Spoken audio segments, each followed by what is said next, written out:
Next, I call upon participant 9, Nalini. ಎಲ್ಲರಿಗೂ ನಮಸ್ಕಾರ. ನಾನು ನಲ್ಮೆ. ಬಾಲ್ಯ ಎಂಬುದು ಸುಂದರ ನೆನಪುಗಳ ಖಜಾನೆ. ಇದು ನಮ್ಮ ಜೀವನದ ಬಂಗಾರದ ಘಟ್ಟ.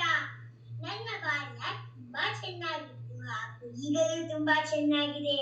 ನನ್ನ ಅಪ್ಪ ನನಗೆ ಹಲವಾರು ಮಂಕುತಿಮ್ಮನ ಕಗ್ಗಗಳು, ಹಾಡುಗಳು, ವಚನಗಳು ಹಾಗೂ ಹಕ್ಕಿ ಪಕ್ಷಿಗಳನ್ನು ನೋಡುವುದು ಇಷ್ಟೇ ಅಲ್ಲದೆ ಕತೆ ಹೇಳುವ ಹಾಗೂ ಕೇಳುವ ಆಸಕ್ತಿಯನ್ನು ಬೆಳೆಸಿದ್ದರು.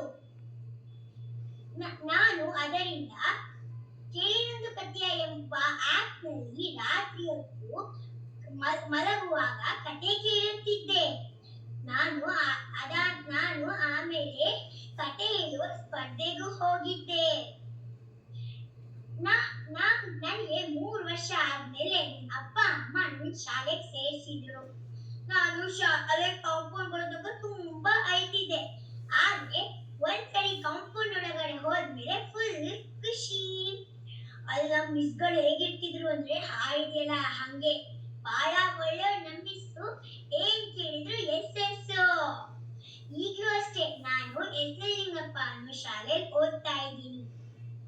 ಇಲ್ಲೂ ನಾನು ಆಟದ ಮೂಲಕ ಪಾಠ ಕಲಿತಾ ಇದ್ದೀನಿ.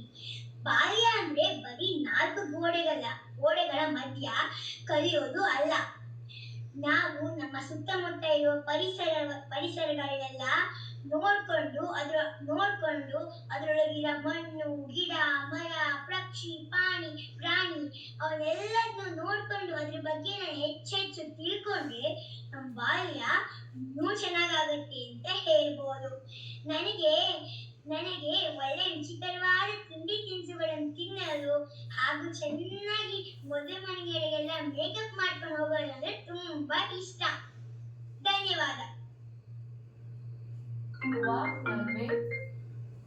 Wow, Nalini. That was a remarkable speech.